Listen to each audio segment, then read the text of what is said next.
Being a strong swimmer does not guarantee passing the NPLQ exam. There are few unexpected surprises in the UK lifeguard course, and I'll be talking about all of them. I will walk you through the whole process from signing up to passing the assessment and each day in between. By the end of this video, you'll know exactly what to expect from the course and what to focus on in preparation. If you're new here, my name is Alan. I learned to swim at the age of 32 and it changed my life.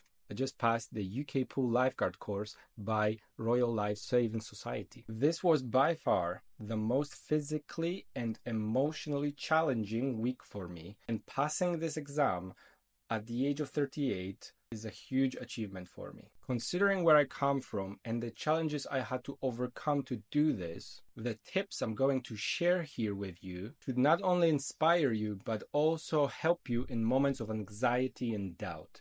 Let's dive right in. We're going to start with the sign-up process, and for that, I'm going to take you to my laptop to continue from here. To sign up, you go to Royal Life Saving Society website, which I will link in the description. Once you're there, you click on the Find a Course button. You scroll, and from the side, you choose your NPLQ course category. In this case, at this moment, the most current course is the NPLQ 10. Then you search for your city. In my case, that's Edinburgh, Scotland. You can pick it from a map or search and display the information as a table to make it more readable for you and find the right course for yourself. You pick the provider that's going to facilitate the course, and depending on which one you go for, the price can vary and can also be subsidized by your workplace. If you read a little bit more, they will provide that information for you. Go ahead, read the requirements. If you think that you pass the requirements, you book the course. I remember first time when I was trying to book the course, one of the biggest issues was there was no link to the website and I didn't know how to book the course. Usually those providers leave a phone number to call, which I did. And after a few minutes on the call, I've been told to proceed to Edinburgh Leisure website and find that booking link there. They guided me through the whole thing and I managed to book it through using my smartphone. In order to receive your qualification, you will need an RLSS number that will be either provided to you by the teachers by the end of the course, or you can get it yourself on the Royal Life Saving Society website. It's free of charge. You just go in there and create a brand new account. This is the whole sign-up process, and from there, we are scheduled for day one of the course. I can imagine that in most places, the course will look similar. However, maybe with a different teacher, some of the elements will be scheduled slightly differently. So use my information as a guide rather than a definite. In our case, we had 5 days, Monday, Tuesday, Wednesday, Thursday, Friday, and each one of them looked very similar in terms of the daily schedule.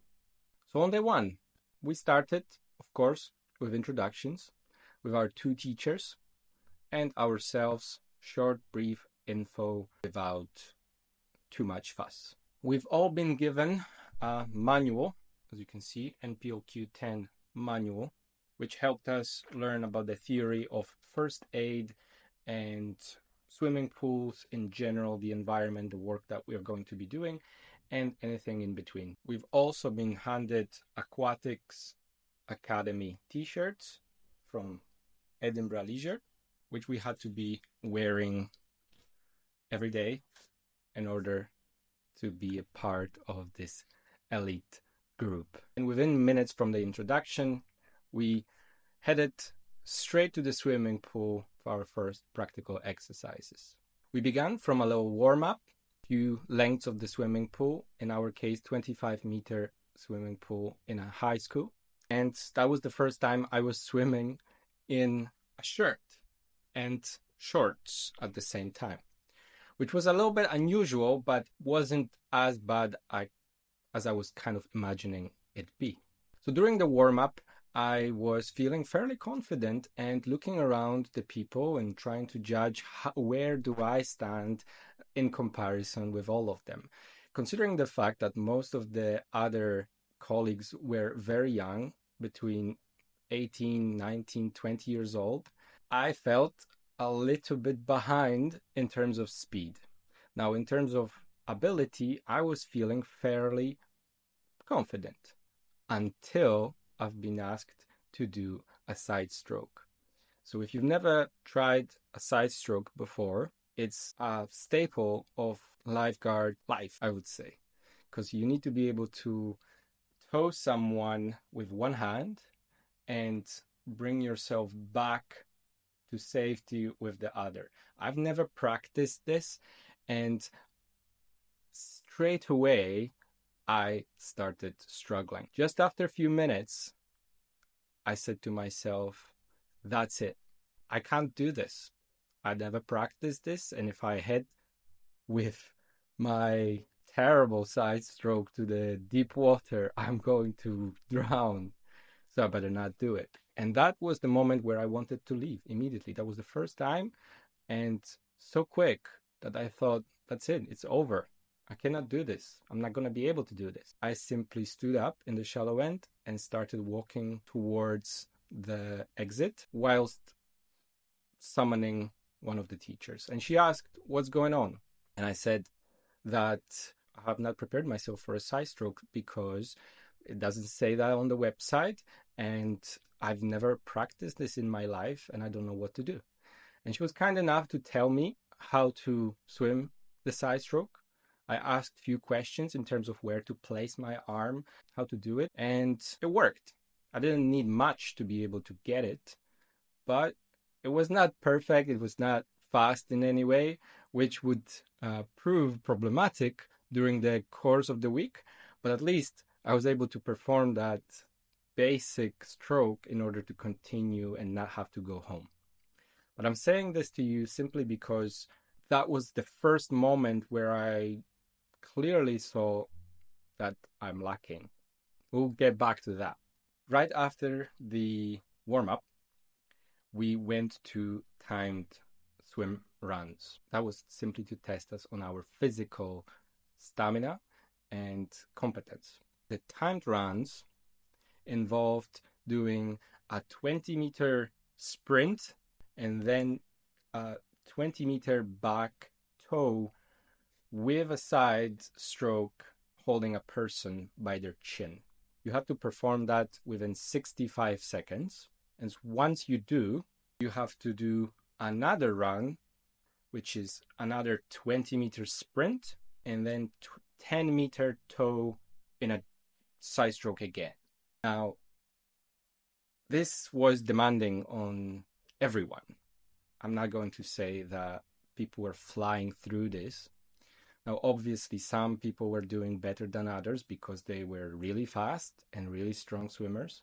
And although I was able to do it, it took me ages. I wasn't able to get there in time. And at that stage, I thought to myself, this is a bigger mountain to climb than I originally thought. That this is not going to be as easy as it seems when you read the description of minimum requirements for this course. So knowing all that brought my spirit a little bit down, and I had to fight through my own insecurity and doubt throughout the whole week. I will talk about that later. During that first session in the pool, we learned about basic techniques in towing people in different ways. We learned about how to talk to casualty and how to perform a head splint when someone had a spinal injury in the shallow water.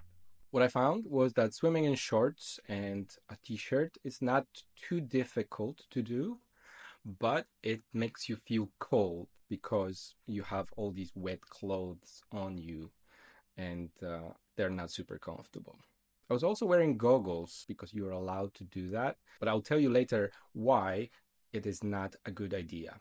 So after the first session, which was about a couple of hours, I felt quite sore, and I realized that I'm going to have to pace myself in order to survive the whole 5 days. And what I could tell right from the get-go is that the teachers are very, very nice and supportive.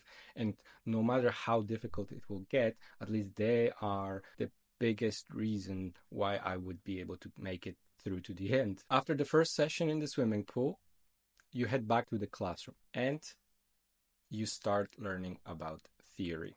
You open your books and you perform all kinds of exercises, both in groups and individually, whilst learning about first aid and anything that a lifeguard would need to know during their workday. For the next few hours, we also get to practice CPR and first aid and learn the basics that will later be required to pass that part of the assessment. Of course, we get a lunch break somewhere around 1 p.m. just to make sure we got the energy to get through the day, because it is quite challenging both on the body and mind. So obviously you can expect to have a break in order to get yourself some lunch from a shop or eat your own that you bring along. After the break, there's some more theory. And again, we're talking CPR, we're talking first aid, resuscitation, defib, all kinds of procedures that we need to follow, pure theory. And around 4, towards the end, we go to the swimming pool for the second time to repeat what we learned in the morning. Take 2 pairs of shorts and 2 pairs of towels for each day, simply to make sure that when you go into the swimming pool for the second time during the day, you don't have to put on clothes that are wet and disgusting. Nobody likes to dry themselves with a very, very wet towel. And I heard everybody around shout how disgusting and terrible their towels were when they were going back to dry themselves with. That's what I started doing from day 2 onwards. Just a little trick for you here to remember. So on day 2, a little bit sore, I started my day with a shaky confidence, but I could clearly see that there is some kind of progress happening when I tried to do the side stroke or other exercises. So even a little bit of progress can make you feel slightly better about yourself. I'm a person who gets nervous easily and worry quite a lot. I get quite anxious often, and it's really difficult for me to contain my emotions sometimes. I tend to get quite nauseous and struggle with my own thoughts. If you are the same, I have bad news. That does not go away the longer you are in the course, because you learn progressively more and things you learn are more difficult. Each day will probably be as terrifying as it was for me. Now, if you feel super confident and you know yourself, then more power to you. I wish that you just smash it and don't have to worry about things, just like me. I could see there were many young boys smashing through all the tests and feeling super confident, not showing any sign of weakness, but that wasn't me. I was always questioning my own ability, partly because where I come from, look, I didn't know how to swim 6 years ago, and constantly question whether my body is able to withstand this, and also I was questioning whether I belong. So in the end, I'll tell you what was the result of all this and whether I do belong or not. Overall, I was able to do everything everyone else was doing, just a bit slower, or quite a lot slower. In terms of my timed runs, I was over by 15 seconds. The second day started again with 20-20 sprint with a toe and 20-10. Again, we were practicing the same thing and learning what's required to do it in time. Later, we proceeded to do what is probably one of the most complex and difficult exercises, which is called the vice grip for a spinal injury that happens on a person in the deep water. I would recommend that before you even go join the course, you watch few videos about vice grip so you understand the concept and you know what to do when it is required. They will teach you everything you need to know, but it would be better if you already prepared and you know what to expect. Basically, the vice grip is a way of holding person's head and spine in an immobilized position and then doing a turn underwater, turning them from flat on their face to face up. And you do that by holding your arms and your elbows in a line with head and spine without making it go in any direction. It's quite complex and difficult, and it needs to be done slowly and gently. It would be a good idea for you to watch a bunch of videos. I'm going to link a couple for you to watch just to have an idea of what to expect. I had a few issues with doing that, mainly due to the fact that I had to go underwater whilst doing the turn. And in order to do that well, you have to have strong legs and tread water without using your hands, which was a little challenging for me, but in the end, I learned how to do that and overcame that difficulty because the first attempts were really difficult for me, and I found myself swallowing quite a lot of water when I would dunk underneath the person. But afterwards, I figured it out. I went through this and was able to perform it up to the standard. What I learned was that with the timed runs, if I was fitter, I would probably do much better. And despite the fact that I met the minimum requirements for the test, I should have prepared myself and worked harder in order to get that physical stamina to top level. So if you're going to be preparing yourself for the course, I would recommend working on your cardio and bursts of speed, stop and starts in the swimming pool wherever you are. On the second day, after the swimming pool, we went back to the class, continue working on our first aid and CPR skills, theory, more theory, learning about injuries and potential hazards in the swimming pool environment. Thing to note is that, in my opinion, first aid is relatively easy to learn.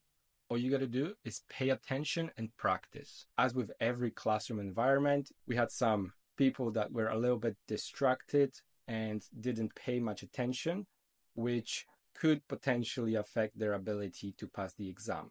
So it's always important to listen to what you're learning and then repeat everything you're being taught correctly in order to pass this exam. So I would recommend not staying up late, not coming to the course hangover, so you learn everything you need to do properly. During the second day, we also learned that there's no such thing as normal swimming pool.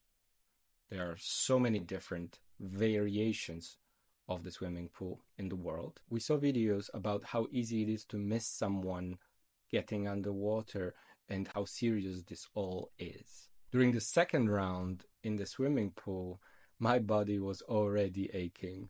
I felt really tired and I had no idea how I'm going to get through the next days. I also decided to swim without goggles. Swimming with no goggles and your eyes open is a completely different experience. You don't see as well without goggles. Water that is splashing in your eyes can be really detracting you from being able to swim well. I didn't realize, for example, that just simple act of blowing air through your nose could make you not see and also make it difficult to breathe when you turn to the side. So swimming without goggles is actually quite tricky. And it's good to practice that as early as possible on the course so you don't get surprised on Friday during the assessment. When you're swimming without goggles, you can be slower or there are many unexpected things happening. So start swimming without goggles now, or ideally as soon as you can during the course. Day 3. I couldn't sleep that well the night before, and I was extremely nervous. I thought by now I would be already kind of calmer and things would get easier with time, but it's the exact opposite. On day 3, I was extremely nervous. I went to the teacher and I said to her that I'm really nauseous. I could go to the toilet to throw up at any moment, and I don't know how I'm going to get through this because I'm so extremely anxious. And I could not tell you how grateful I was for her acceptance and reassuring words, which made me continue pushing through that challenge. And once I got to the swimming pool, all that settled down and I started working towards improving everything, including my times in the swim runs, and I forgot about being nervous. By Wednesday, I was making improvements with my time, and I was slowly getting closer to the 65-second threshold that was required to pass the exam. That also was the time where my body started to cramp and my shoulder started to get really sore. I was really worried about that and I didn't expect it to happen so early, but I think because of the intensity of the course, this is inevitable. After the first swim of the day, we went back to the classroom and we performed a rescue on a choking person, covering wounds and supporting an arm with a sling. The teachers also gave us a little bit more idea of what to expect on the theory assessment and gave us a sample test so we could see what to look out for when the actual one comes along on Friday. The second round in the swimming pool was tough, but it was the first time when I felt good about my own ability. We also used torpedo buoys. We learned about the defensive blocks, how to block yourself and protect yourself when the casualty is trying to use you as their floating device. And we learned to do the 2020 and 2010 time runs with the torpedo buoy. On Wednesday, we also learned about performing the CPR poolside, recovering a person from the deep water, and getting help from others to do that as a team. We practiced the vice grip more and 4 of different short toes that later will be used to bring a person back to safety in the deep water. Those 4 toes were a hip toe, a shoulder toe, back toe, and an arm toe. We also dove 2 meters to the bottom of the pool to retrieve a dummy, which I did quite reasonably well despite the fact that I had a very bad shoulder pain. That was the first time when I finished the day on a very positive note and with a positive mindset for the first time. Despite the challenges, I was reasonably happy with my progress. Thursday, day 4. We went through all the tasks that were expected of us on the day of assessment. Teachers told us about what to look out for, what the assessors will be definitely paying the most attention to, what are the most common mistakes. We also practiced all those things from start to the end to make sure we can all do them well. By Thursday, there were more people who were suffering of injuries or complaining about being tired and sore. Even the youngest people and the most fit would constantly come and say something about being sore, either their arm or muscles. So please remember that this is going to be a difficult week for your body and that it's a good idea to prepare yourself for it mentally and physically to make sure your body can handle that. Because the teachers saw how tired people were and how difficult it was on their bodies, all the exercises that we had to perform on Thursday were slightly less physical. We practiced the head splint and the vice grip because those spinal injuries are the most difficult and complex things to deal with during the rescue as a lifeguard in a pool, and the ability to perform it well is the most important part of the practical assessment. By then, we were asked to pick our own favorite short toe that we'll be using when we are on the exam and have to perform a short toe. We get to pick one of the four. Whatever we feel the most comfortable with, that's the one we can do that with. At that stage, I felt 50-50 about my own ability to perform all the tasks during the assessment. And I just had to believe that eventually everything will be okay. Day 5, Friday. I slept quite well, I have to say, but I was still nervous. And knowing my body, I decided I'm going to skip my meals all day. I didn't want to feel heavy. I also didn't want to risk that I'm going to have to throw up during the day. Don't use my strategy if you don't feel that works for your body. Do what works best for you. That's what I usually do. When I'm nervous, I don't need anything. We started the day again in the swimming pool with our teachers to do our final practices before the assessment. We would go through every single task, make sure that we know what we are going to expect and what we are going to be expected to do. We were paired up with different people, so we knew who we are going to have to rescue and what to expect in terms of their weight and body size. Ironically, on Friday morning, I messed up my timed speed runs and I was in a terrible mindset. I thought I will not be able to make it and the teachers shouldn't be even presenting me in front of the assessors. I was so disappointed with myself because not only did I not make the time required, but also fumbled with everything I had to do and I just couldn't do it. And I saw myself as a failure before I even started approaching the test itself. After the morning pool session, we went back to the classroom to talk through all the theory things to be expected on our assessment. And we went for lunch. They had lunch. I didn't. I went outside to catch some fresh air, meditate a little bit, listen to some relaxing music, and try to put myself in the mindset that I can do this. I found myself visualizing the whole thing, especially the things that came very difficult for me and that I fumbled with just a couple of hours earlier. I visualized pulling that torpedo buoy, towing a person with my side stroke, and doing that all in time. And by the time we had to go for an assessment, I thought I was ready. So at 1 p.m. we had assessors arrive. They introduced themselves, divided us into different groups, and we had to start off by doing the written assessment.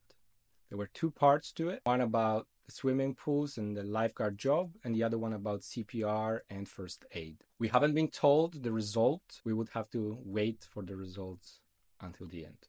Then we were asked to go as a group to the swimming pool to do our practical assessment. Everything was going very quickly and efficiently during that assessment. So because of that, there was no room to be nervous and overthink things. You were just asked to do something. You were lined up in a group. We were told about what we are doing and we were given time to do it in. And then you just had to do it. Because you were training all week, you know what to do. And when you train something for a week every day, it sticks with you. And in that moment where you need to perform, you do. The first exercise that was assessed in the swimming pool was the assisted rescue with a reaching pole or a towing bag.